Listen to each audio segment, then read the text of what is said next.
उनके चारों ओर मन को लुभाने वाली बातें थी। फिर भी ये जो पिरगुमन की जो कलीसिया थी, विश्वास में दृढ़ थी। इसलिए यीशु कहता है कि तू मेरे नाम पर स्थिर रहता है। उनकी तारीफ की है, उनकी बढ़ाई की है। और ये पिरगुमन की कलीसिया न केवल यीशु को पकड़े रखी थी, बल्कि उसकी बातों भी उन्होंने नहीं छोड़ी। यीशु और उसकी शिक्षा पर उनका पूरा विश्वास था, और उन्हें धमकियां भी मिलती थी कि तुम यीशु मसीह के पीछे जाओगे, उनको मानोगे तो हम तुमको मार भी डालेंगे। परंतु उनके धमकियों से वे डरे नहीं हैं।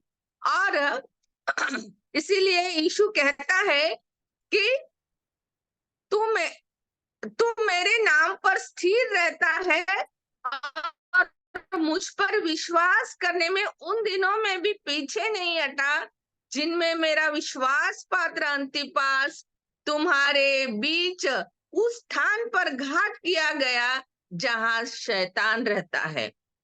ये अंतिपास कौन था हमें नहीं मालूम। जवान था, बूढ़ा था, विवाहित था, अविवाहित था, सफल था या असफल था, हम कुछ नहीं जानते। परंतु इतना मात्र हम जानते हैं कि यीशु ने उसे क्या कहा? मेरा विश्वास योग्य साक्षी कहा। यानी उस पर कितना वो विश्वास योग्य था, ये हम जानते हैं। तो आगे चलते हैं 14वें वचन की ओर। पर मुझे तेरे विरुद्ध कुछ बातें कहनी है, क्योंकि तेरे यहाँ कुछ ऐसे हैं जो बिलाम की शिक्षा को मानते हैं, जिसने बालाक को इस्राएलियों के आगे ठोकर का कारण रखना सिखाया, और वे मूर्तियों पर चढ़ाई गई वस्तुएं खाए और व्यभिचार करे। अब ये बिलाम की शिक्षा के बारे में हम गिनती की पुस्तक के जो 22 से लेके 25 अध्याय में हम देखते हैं कि बालाक ने बिलाम को पेशकश की कि यदि वह इस्राएलियों को श्राप दे तो वो उसे बड़ा इनाम देगा, परंतु वो ऐसा नहीं कर पाया। बालाक द्वारा पेश किए गए धन को कमाने के लिए बिलाम ने एक दुष्ट योजना बनाई, या फिर हम यूं कह सकते हैं कि उसने बालाक से कहा कि मैं इस्राएलियों को श्राप नहीं दे सकता, परंतु तू अपने स्त्रियों का इस्तेमाल करके उनके पुरुषों को मूर्तियों की पूजा और शारीरिक अनैतिकता में लाने के लिए उनका इस्तेमाल तू कर, तो क्या होगा कि परमेश्वर स्वयं उन्हें श्राप देगा। और उसकी बातों में आकर क्या हुआ? बालाक ने बिलाम की सलाह मानी, और क्या हुआ? उसका परिणाम क्या हुआ कि परमेश्वर ने 24,000 इस्राएलियों को महामारी से मार डाला। बाद में मूसा ने गिनती 31:16 में लिखा कि देखो, बिलाम की सम्मति से और के विषय में इस्राएलियों से यहोवा का विश्वासघात इन्हीं ने कराया, और यहोवा की मंडली में मरी फैली। कितना बड़ा दुष्परिणाम हो गया, कितनी जाने चली गई। पिरगुमन में कोई संदेह नहीं कि बिलामियों ने उन्हें यह सिखाया कि मसीह लोगों को नगर में जो मूर्ति पूजक संस्कृति है उसमें अपने आप को मिलाने में कोई बुराई नहीं, और उन्होंने वैसा किया भी। इसीलिए उन्हें क्या कहा गया है कि समझौते की कलीसिया कहा गया। और दूसरा पत्रस 2:15 भी हमें यह बताता है कि वह सीधे मार्ग को छोड़कर भटक गए और बौर के पुत्र बिलाम के मार्ग पे हो लिए हैं, जिसने अधर्म की मजदूरी को प्रिय जाना। यहूदा भी हमें अपने 11वें वचन में यही बताता है। वो कहता है कि उन पर हाय, क्योंकि वे कैन की सी चाल चले और मजदूरी के लिए बिलाम के समान भ्रष्ट हो गए, और कोरह के समान विरोध करके नष्ट हो गए। 15वां वचन की ओर चलते हैं। वैसे ही तेरे यहाँ कुछ ऐसे हैं जो निकुलइयों की शिक्षा को मानते हैं। अब ये निकुलइयों की शिक्षा क्या है?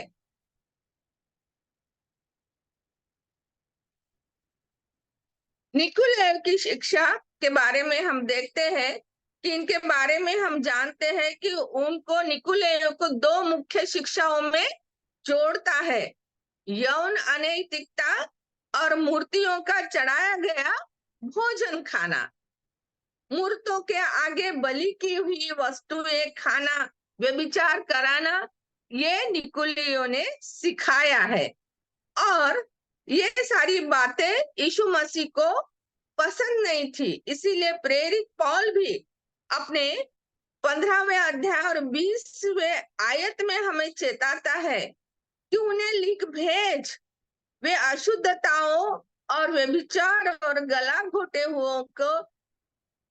घोटे हुए के मांस से और लहू से दूर कर। किसको लिख भेजने को बोला? कि जो अन्य जाति लोग हैं, जो वे पहले ये कार्य करते थे और अब वो विश्वास में आ गए, तो उनको लिखो कि वे, उनको दुख नहीं देना, उनको टॉन्ट नहीं करना, उनको उनका दिल नहीं दुखाना सबके सामने बोल के, पर उन्हें अच्छे से समझा के बताओ या लिखो कि वो पहले तो जो करते थे पर अभी वो ऐसा न करे कि मूर्तों की अशुद्धताओं को, व्यभिचार और गला घोटे हुए के मांस और रक्त से दूर रहो, ऐसे लिखने को कहा है। और ये आज हम देखते हैं कि निकोलाइयों की शिक्षा वहां विरगुमन में भी फैल गई और मसीह लेखकों ने निकुलियों की अनैतिकता का व्यवहार करने वाले नॉस्टिक समूह से मिलाया। Gnostic, GNOSTIC। नॉस्टिक लोगों का दावा है कि उन्हें वह ज्ञान और भेद मालूम है जो दूसरों पर प्रकट नहीं है। और एक प्रसिद्ध नॉस्टिक शिक्षा यह भी थी कि जो परमेश्वर के लोग जो है, परमेश्वर के जो लोग हैं, वो चाहे वो पाप कर सकते हैं और पाप करने के बावजूद भी परमेश्वर का अनुग्रह उनके पाप को ढक देगा। फिर वो चाहे मन फिराए या चाहे मन न फिराए, इस प्रकार उन्होंने हमारे परमेश्वर के अनुग्रह को लुचपन में बदल डाला। यहूदा का 4था वचन भी हमें यही सिखाता है, बताता है, क्योंकि उन्होंने कितने ऐसे मनुष्य चुपके से हम में आ मिले हैं जिनसे इस दंड का वर्णन पुराने समय में पहले से लिखा गया है कि ये लोग कैसे थे। ये लोग भक्तिहीन हैं, हमारे परमेश्वर के अनुग्रह को लुचपन में बदल डालते हैं और हमारे एकमात्र स्वामी और प्रभु यीशु मसीह का इनकार करते हैं। प्राचीन काल में और आज भी हम ऐसे लोगों को देखते हैं कि जो समझौते वाला जीवन बिताते हैं। और नया नियम इस पर बहुत स्पष्ट रूप से हमें आगाह करता है कि झूठे जो शिक्षक है, भरमाने वाले जो शिक्षक है, यीशु मसीह के शिक्षा से हमें जो परे ले जाते हैं, ऐसे लोगों के बारे में हम कैसा व्यवहार करना चाहिए, ये स्पष्ट रूप से हमें नया नियम बताता है। रोमियो 16:17 में पौलुस स्पष्ट रूप से कहता है कि अब हे भाइयों, मैं तुमसे विनती करता हूं कि जो लोग उस शिक्षा के विपरीत जो तुमने पाई है फूट डालने और ठोकर खिलाने का कारण होते हैं, उन्हें ताड़ लिया करो, उन्हें जान लिया करो और उनसे दूर रहो, उनकी संगति में न रहो। आजकल हम देखते हैं कैसे कितने तो भी लोग निकले हैं, है ना, अलग अलग डिनोमिनेशन से अलग अलग बातें बताते हैं। तो ऐसे सारे झूठे शिक्षक जब हमारे मध्य में आते हैं तो उन्हें हम जान लेना चाहिए कि ये मसीह की ओर से नहीं है और उन्हें से हमें दूर रहना चाहिए। दूसरा थिस्सलुनीकियों 3 अध्याय 6वें वचन में पौलुस ने मसीह लोगों से क्या कहा वो भी हम लोग देखते हैं।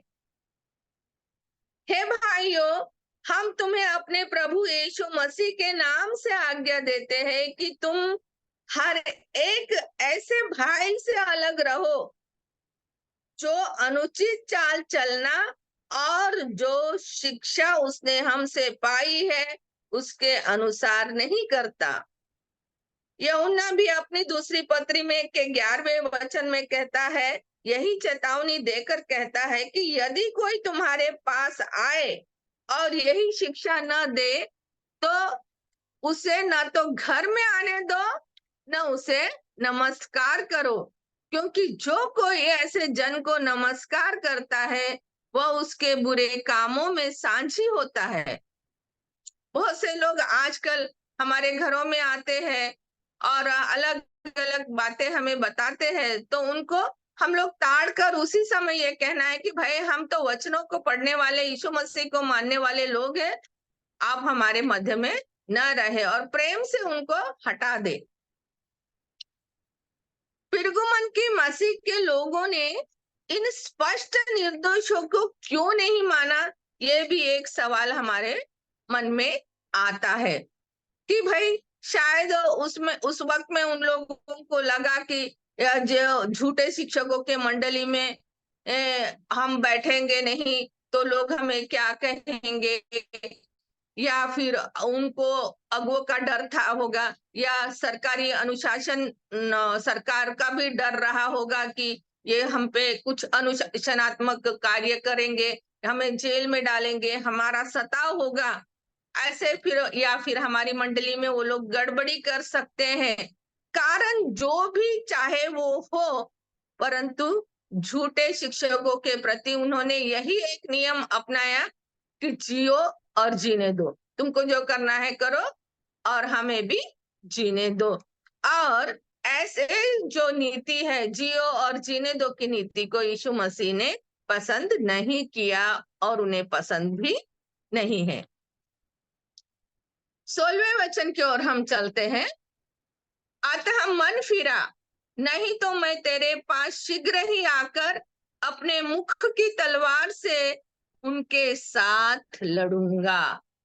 पिरगुमन के जो कलीसिया है उनको यीशु मसीह ने मन फिराने की चेतावनी दी है, और पिरगुमन की मसीह ये लोगों को गलत शिक्षा देने वालों का सामना करके उन्हें बदलना जरूरी था कि अगर तुम उनकी शिक्षा अगर गलत थी तो हम तुम्हारी गलत शिक्षा को हम नहीं मानेंगे, या फिर तुम हमसे ये वाली शिक्षा को हम ये नहीं करेंगे, उनको समझाना चाहिए था।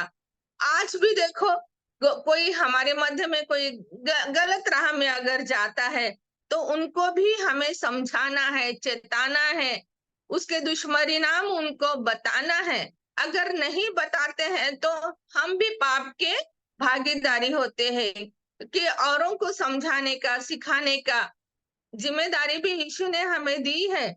इसी और इसके बारे में यहेजकेल का जो किताब है उसमें 3 अध्याय 18 से 21 वचनों तक उन्होंने इस बारे में हमको चिताया है। कहा गया है, और यदि तू उनको न चिताए और न दुष्ट से ऐसी बात कहे जिससे कि वह सचेत हो और अपना दुष्ट मार्ग छोड़कर जीवित रहे, तो वह दुष्ट अपने अधर्म में फंसा हुआ मरेगा, परंतु उसके खून का लेखा मैं तुझी से लूंगा।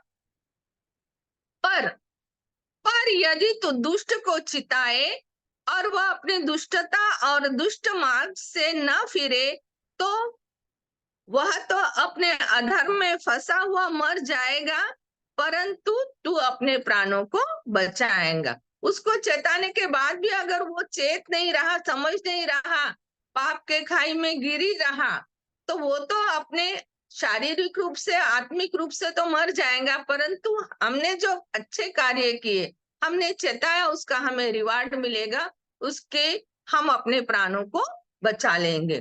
फिर जब धर्मी जन अपने धर्म से फिरकर कुटिल काम करने लगे और मैं उसके सामने ठोकर रखूं तो वह मर जाएगा, क्योंकि तूने जो उसको नहीं चिताया, इसलिए वह अपने पाप में फंसा हुआ मरेगा। और जो धर्म के कर्म उसने किए हो उसकी सुधि न ली जाएगी, पर उसके खून का लेखा मैं तुझी से लूंगा। देखो, अपने ऊपर भी कितनी बड़ी जिम्मेदारी दी है कि हमें भी औरों को चेताना है। अगर नहीं चेताते हैं तो उसका प्रश्न हमें पूछेगा परमेश्वर कि मैंने तुझे बताया था, तूने ये कार्य क्यों नहीं किया। तो फिर हमसे वो लेखा लेगा, हमसे सवाल जवाब करेगा।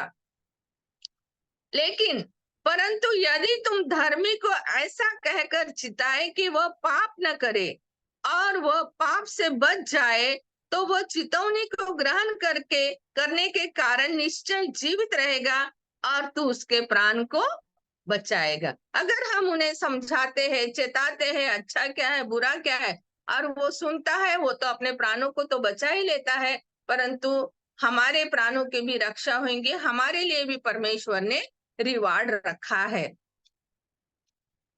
और यदि झूठी शिक्षा देने वालों को बदलने से, अगर हमने उनको इतना सारा समझाया, झूठी शिक्षा देने वालों को और उनकी शिक्षा को ग्रहण करने वालों को समझाया, परंतु उन्हें वो नहीं बदले, नहीं समझे, तो ऐसे लोगों को हमारे बीच से निकाल देना चाहिए या फिर हम उनसे दूर रहना चाहिए, क्योंकि उनका भी परिणाम हम पे हो सकता है।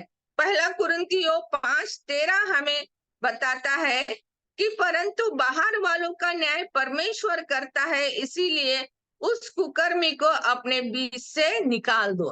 देखो, वचन भी हमसे यही कहता है कि ऐसे दुष्कर्म करने वाले, परमेश्वर की इच्छा के विरुद्ध चलने वाले, उनको आपने कितना समझाया, नहीं समझे तो उनको अपने बीच से निकाल दो या हम उनसे दूर रहे, क्योंकि हम सभी जानते हैं कि एक सड़ा हुआ आम पूरे टोकरी के आमों को सड़ा देता है। यीशु मसीह की चेतावनी का यही संकेत है। और यदि तुम इस मामले में तुरंत नहीं सुलझाते तो मैं शीघ्र आकर इससे निपट लूंगा और फिर तुझसे अच्छा नहीं लगेगा। वो क्या बोलता है कि मैं तेरे पास शीघ्र आकर अपने मुख की तलवार से उसके साथ लड़ूंगा। अभी यहाँ हम देखते हैं कि मैं तेरे पास शीघ्र आकर अपनी मुख की तलवार से उनसे लड़ूंगा। अब यहाँ मैं तेरे और उनसे में अंतर है, इस पर हम ध्यान देंगे कि तेरे शब्द का इस्तेमाल शायद पूरी मंडली के लिए किया गया है और उनसे शब्द का इस्तेमाल झूठी शिक्षा फैलाने वालों के लिए कहा गया है। आज हम देखते हैं कि दुनिया भर में कितने ही झूठे शिक्षक फैले हुए हैं। इस दुनिया भर में करीबन 200 से ज्यादा लोग अपने आप को मसीह से भी बढ़कर कह रहे हैं। तो जब आप पढ़ते हैं, देखते हैं, तो हमें समझ में आता है कि 200 से भी ज्यादा लोग ये कहते हैं कि मैं ही मसीह हूँ। और फिर ऐसे लोगों से हम दूर रहना न रहना ये अपना चॉइस है। यीशु झूठी शिक्षा देने वालों को दंड देने के लिए आएगा। पिरगुमन ही नहीं बल्कि संसार भर की सारी कलीसिया को अपनी आत्मिक सुरक्षा की चिंता करनी चाहिए, क्योंकि प्रभु यीशु मसीह के द्वारा दुष्टों पर अपने तलवार चलाने के समय अपने आप को उनसे दूर रखना जरूरी है, नहीं तो हम भी नहीं बचेंगे। यह बात ऐसी है कि जैसे यीशु मसीह हमें चेतावनी दे रहे हैं कि भाई देखो, मैं झूठे शिक्षकों पर बम गिराने वाला हूँ, और यदि उस समय तुम वहां हुए तो तुम भी उनके साथ नष्ट हो जाओगे, है ना। ये जो सुधारने वाला जो अनुशासन है वो कभी भी आसान नहीं, जरा कठिन ही है, परंतु इसका होना आवश्यक है। क्यों आवश्यक है? कलीसिया की शुद्धता के लिए, कलीसिया की प्रतिष्ठा के लिए, और उद्धार पाए हुए लोगों को बचाने के लिए अनुशासन बहुत ही आवश्यक है।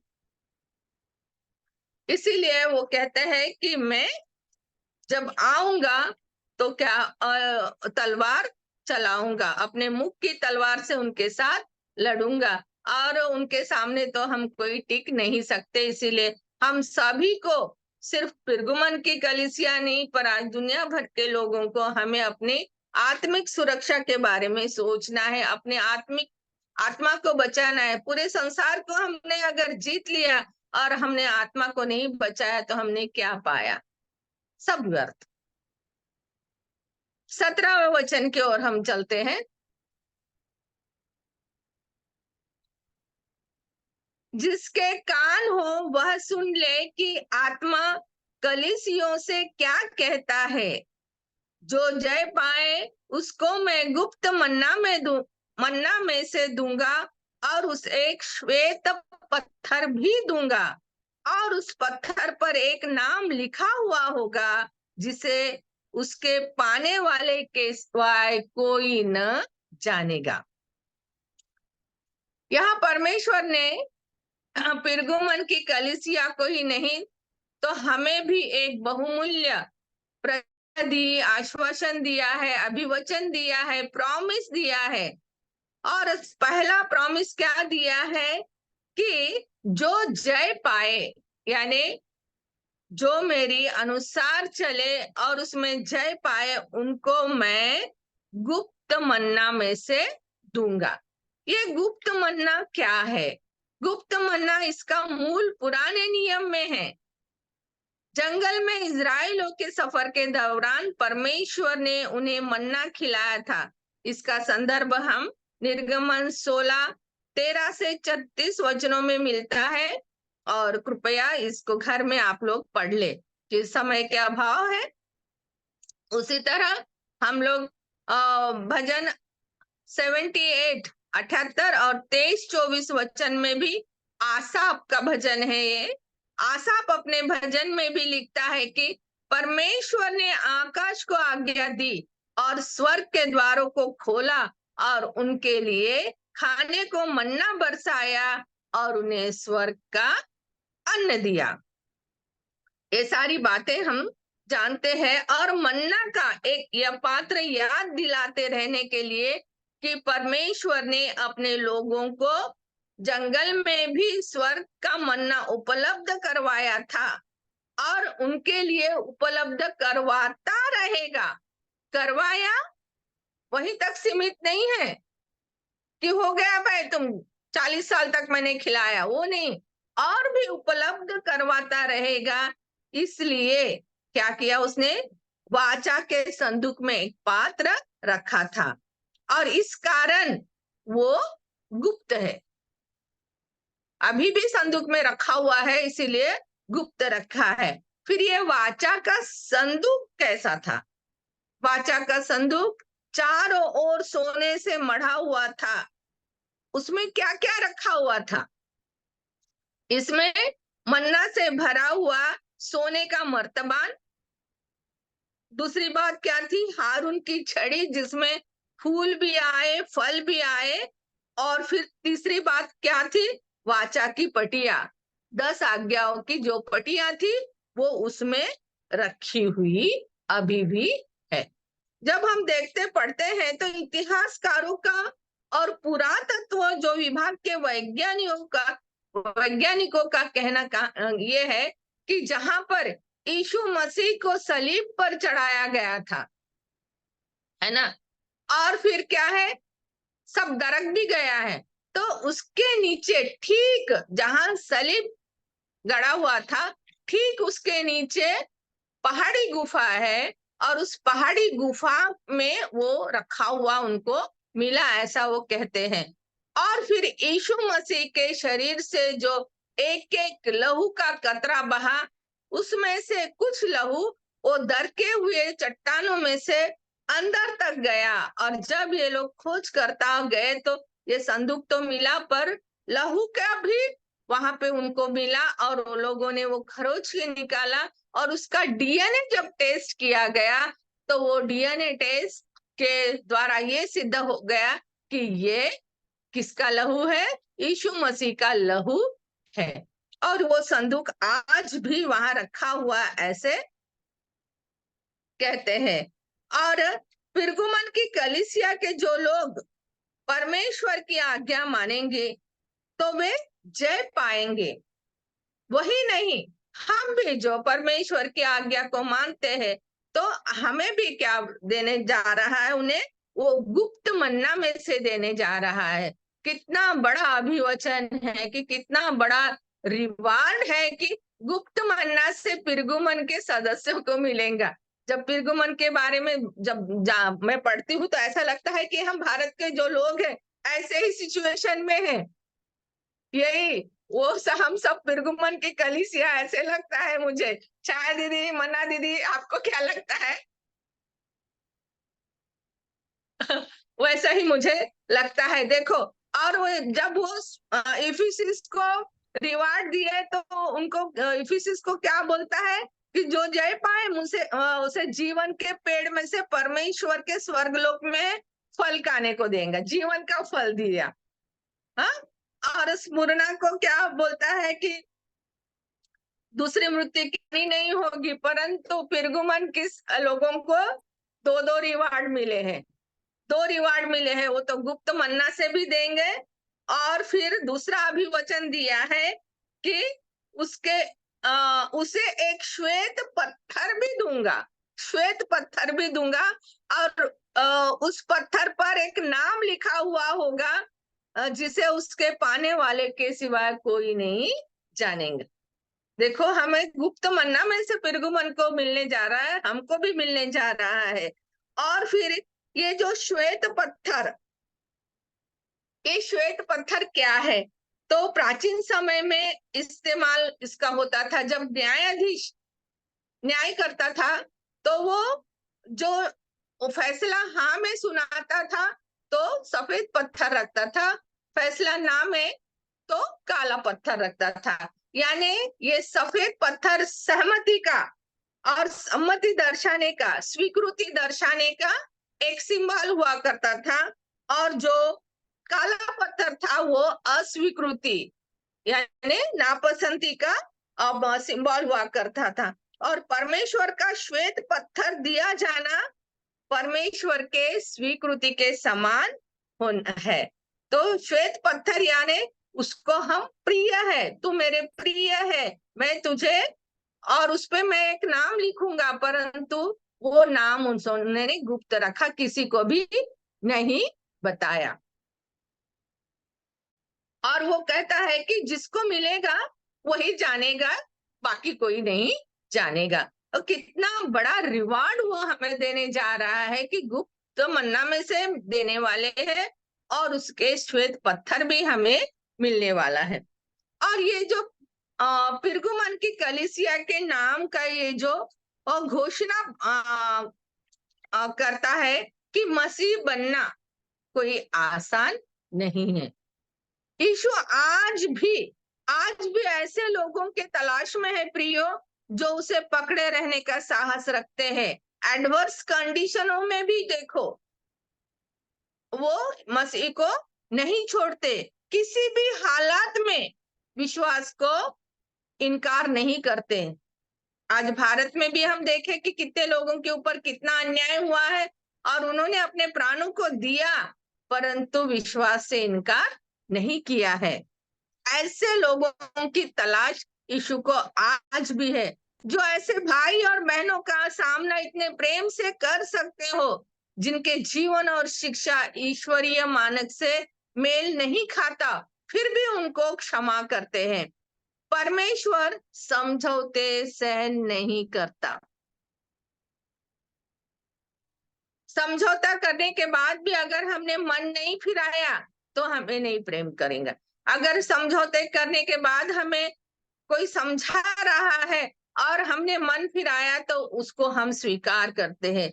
आज एक बड़ा सा क्वेश्चन मार्क हमारे लिए है कि आज हम अपने आप से पूछे कि हम किस तरह का जीवन जी रहे हैं।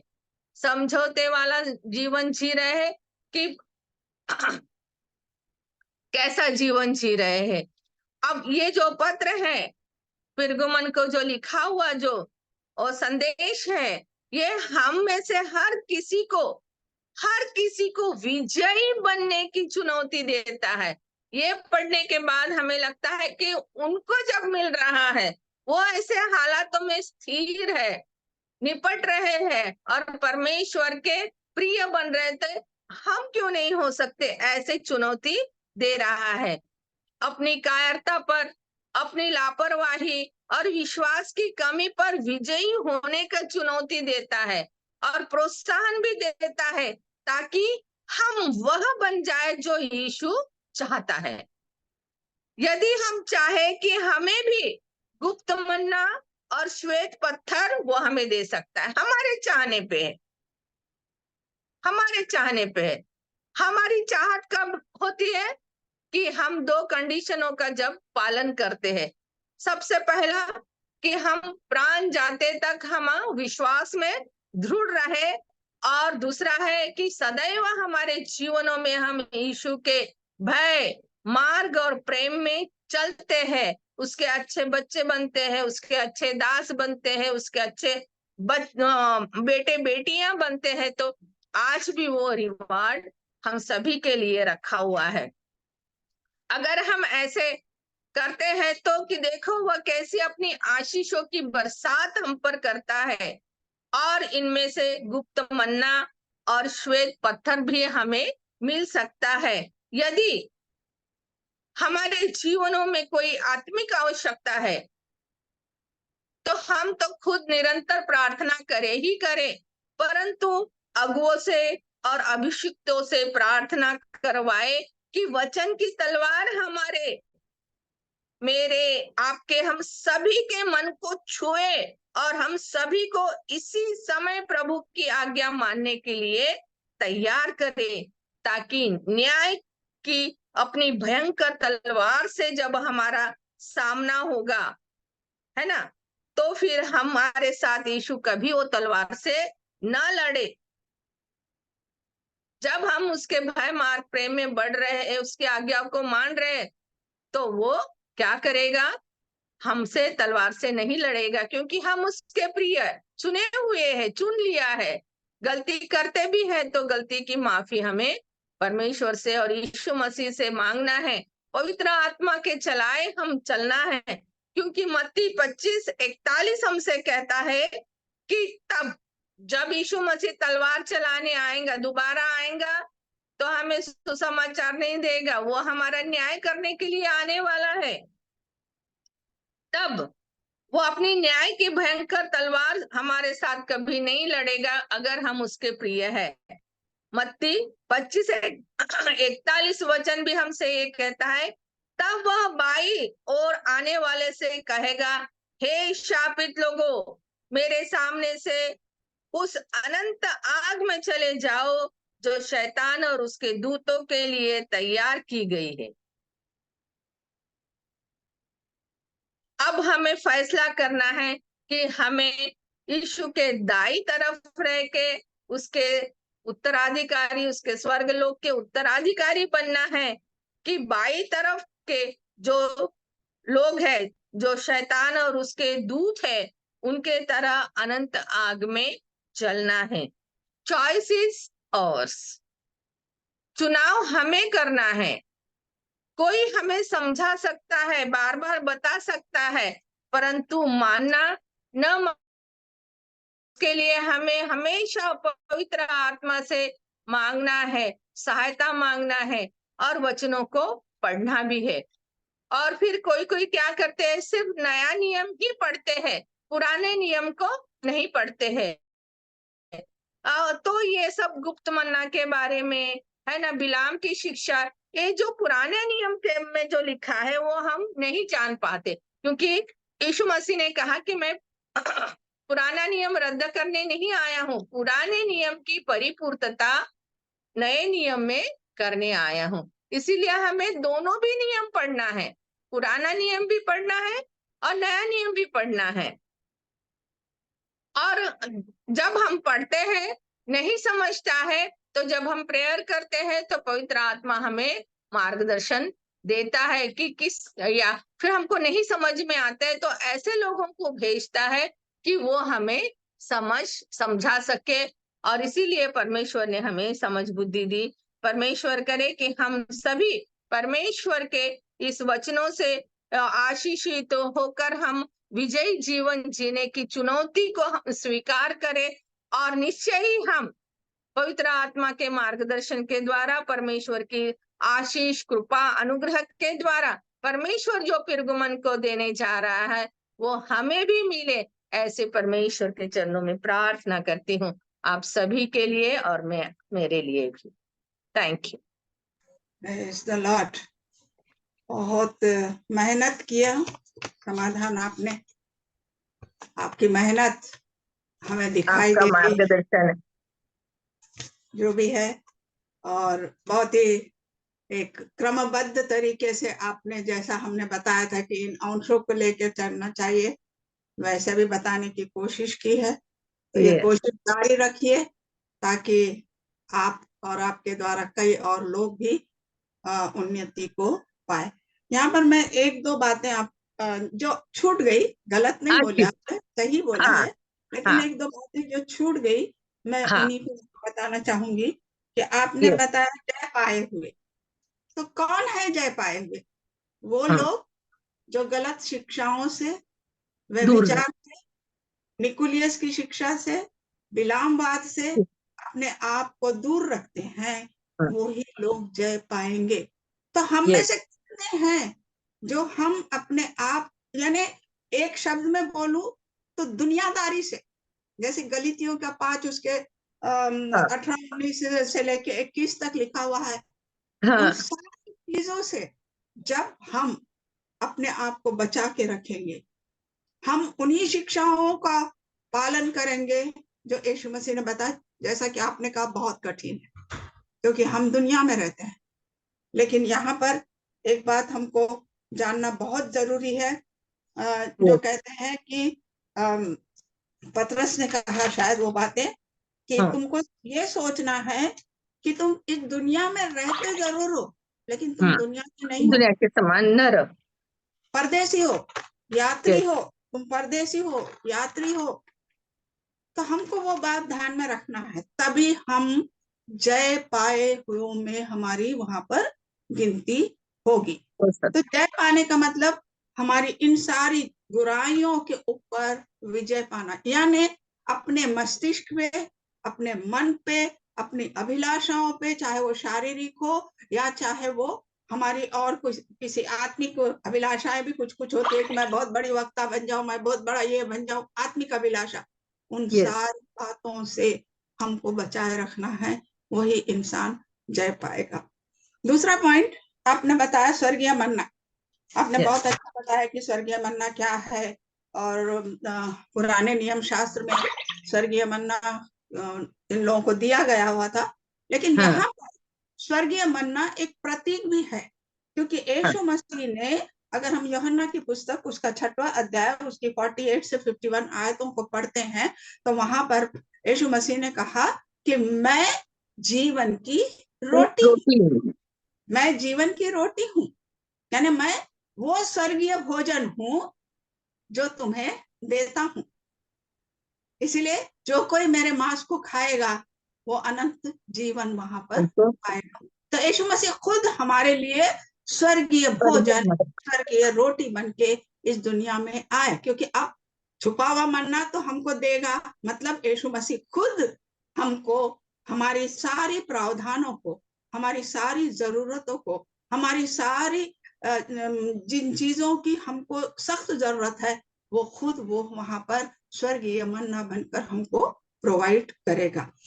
तीसरा आपने बताया काला पत्थर और सफेद पत्थर के बारे में। आपने पहला पॉइंट बहुत अच्छा बताया कि वो न्याय करते समय जिनकी सफेद पत्थरों की संख्या ज्यादा होगी तो वो उसको दोष रहित माना जाएगा, काले पत्थरों की होगी तो।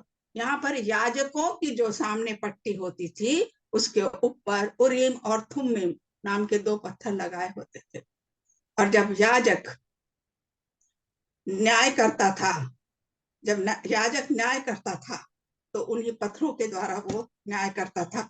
एक सफेद पत्थर था और एक तुम काला पत्थर था।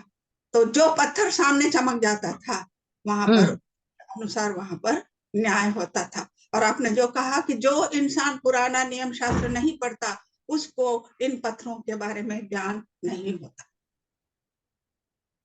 तो वहां पर वो काला पत्थर यानी सफेद पत्थर का मतलब क्या है? वो एक इनाम है। तुमको सफेद पत्थर देगा मतलब तुम दोष रहित साबित होगे।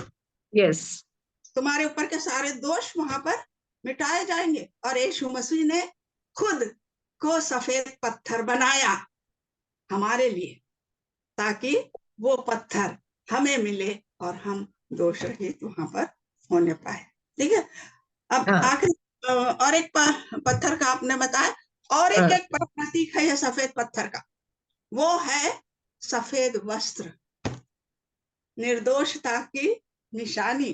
अगर हम पढ़ते हैं इसको कि 17 मत्ती का 17 और 2 में, हमारे पास समय ज्यादा नहीं है इसलिए मैं वो थोड़ा नहीं बताऊंगी ज्यादा, सिर्फ मैं आपको रेफरेंस दे दूंगी, आप लोग पढ़ लेना। मत्ती 17:2 वस्त्र का, मत्ती का 17:2 श्वेत और वस्त्र। श्वेत वस्त्र, और रिवल्यूशन यानी वो प्रकाशित वाक्य का 6:11। यहाँ पर 6:11 में अगर हम देखते हैं 6:11, 7, 9 और 13, प्रकाशित वाक्य 7, 9 और 13, 19 और 14, तो वहां पर यूहन्ना पूछता है कि ये इतने, यानी उसमें लिखा हुआ है कि जो लोग सतावे में से, क्लेश में से बाहर निकल कर आए हैं उनको सफेद वस्त्र दिया जाएगा। रेवल्यूशन प्रकाशित वाक्य में लिखा जाए। तो यहाँ पर हम दो तरीके से इसका मीनिंग ले सकते हैं प्रतीकात्मक रूप से, एक दोष रहित करने का और दूसरा सफेद वस्त्र वो हमको देगा। और सफेद वस्त्र का मतलब है हमको महिमा का शरीर वो देगा, और उसी महिमा के शरीर के सफेद वस्त्र के द्वारा ही हम स्वर्गलोक में प्रवेश करेंगे। अब अगर हमको वो सफेद वस्त्र पाना है तो हमको क्या करना है? सारी चीजों पे जय वहां पर पाना है। ये पॉइंट मैं आपको बताऊंगी कि नया नाम बहुत जरूरी है। नया नाम, देखो परमेश्वर किसी को जब चुन लेता है, या परमेश्वर जब किसी को अपना बना लेता है और किसी को ऐसा रखता है कि उसके द्वारा वो अपने उद्देश्यों को पूरा करना चाहे, तो परमेश्वर क्या करता? उसको नया नाम देता है। मैं आपको पुराने नियम शास्त्र और नए नियम शास्त्र दोनों में से बताऊंगी। पुराने नियम शास्त्र में जब परमेश्वर ने अब्राम नाम शब्द को अब्राहम किया, अब्राम था उसका नाम, लेकिन जब परमेश्वर ने वाचाएं बांधी, उसको पुत्र देने की वादा किया, तो आपको ये मिल जाएगा पुराना नियम शास्त्र में। अगर आप देखेंगे 17 उत्पत्ति का 17, 5 और 15, ये 2 आयतों में 5 में उसने अब्राम का नाम अब्राहम किया और कहा कि मूल पिता बनेगा। उसको मूल पिता बनाना था इसलिए उसका नाम बदल दिया। 15वें वचन में उसने कहा कि सारे, तेरा नाम आज से सारे नहीं रहेगा, सारा होगा, तू मूल, पूरे जगत की मूल माता बनेगी। एक बहुत बड़ा उद्देश्य था, इसीलिए उनका नाम वहां पर बदल दिया। आगे अगर हम वही उत्पत्ति की पुस्तक उसका 32 अध्याय और उसके 28 में हम पढ़ते हैं, तो वहां पर याकूब जब वो देवदूत से लड़ाई करता और बोलता कि मैं तुझे नहीं छोड़ूंगा और तू मुझे छोड़ दे, बोलता मेरे को आशीष दे, तो उसने कहा कि आज से तू याकूब नहीं कहलाएगा, इस्राएल कहलाएगा। यानी एक बहुत बड़ा उद्देश्य था इस्राएल कहलाना। इस्राएल जाति बनी 12 वंशजों के साथ एक बड़ा समाज बना, है ना। तो हर एक नए उद्देश्य के कारण परमेश्वर वहां पर नाम बदलता है। अब अगर हम नए पुस्तक में आएंगे तो नए पुस्तक में अगर आप मत्ती की पुस्तक उसका 16 अध्याय और उसके 17 से 18 आयतों को पढ़ते हैं, तो वहां पर परमेश्वर पत्रस से कहता है, शिमोन, 15-17 में तेरा नाम पत्रस होगा। इसका मतलब है पत्थर, इस पर मैं अपनी कलीसिया को बनाऊंगा। तो पत्रस के द्वारा आदि कलीसिया का प्रारंभ हुआ। यस, एक बहुत बड़ा उद्देश्य पतरस के लिए परमेश्वर का था। और जो शिमोन नाम था उसका अर्थ क्या था, कुछ अलग था, लेकिन पतरस का अर्थ था पत्थर। पत्थर, यानी पहले तो उन्हें भाग गया, सब जो भी है सबको कहानी मालूम है, लेकिन जब वो उठ खड़ा हुआ तो पत्थर के समान खड़ा हुआ, है ना। तो इसीलिए उसका क्या नाम दिया गया, पतरस, ये पत्थर। नाम दिया गया। तो उसी तरह हम जो आज सतावे में हैं, सही कहा समाधान ने कि आज हमारे भारत की भी कलीसियाएं परगुमन की कलीसियाओं की तरह सतावे में है, भयंकर सतावे में है, लेकिन अगर हम उसमें से जय पाएंगे तो परमेश्वर हमको क्या करेगा, अपने लिए, उसके नए उद्देश्य के लिए। हो सकता है इस सतावे में से जब हम बाहर निकलेंगे तो परमेश्वर हमारे लिए कोई नया उद्देश्य रखेगा, और जब Yes. नया उद्देश्य रखेगा तो हमको एक नया, हमको पत्थर देगा, जो कि हमको सफेद वस्त्र देगा, जो हमको परमेश्वर के राज्य के प्रवेश का अधिकारी बनाता है, हमारा नया नाम देगा ताकि हम उसके उद्देश्य को पूरा कर पाए। तो ये थोड़ी सी उसके अंदर जो कमियां थी मैंने हाँ, उसको जोड़ दिया। तो परमेश्वर आप आशीषित करे, गॉड ब्लेस यू। आपको भी आशीषित करे दीदी। आगे का समय हम रानी के हाथ में दे। Praise the lord, thank you so much Samadhan aunty, Chhaya aunty, दोनों को भी बहुत बहुत धन्यवाद हो। और प्रभु आप दोनों को आशीषित करे, और भी आपके द्वारा हम बहुत कुछ वचनों को और भी गहराई से जो भी प्रकाशन आपको प्रभु देता है, इसके द्वारा हम भी आशीषित हो, आशीषित हुए हैं। प्रभु का धन्यवाद देते हैं, आप दोनों का बहुत बहुत धन्यवाद। Thank you so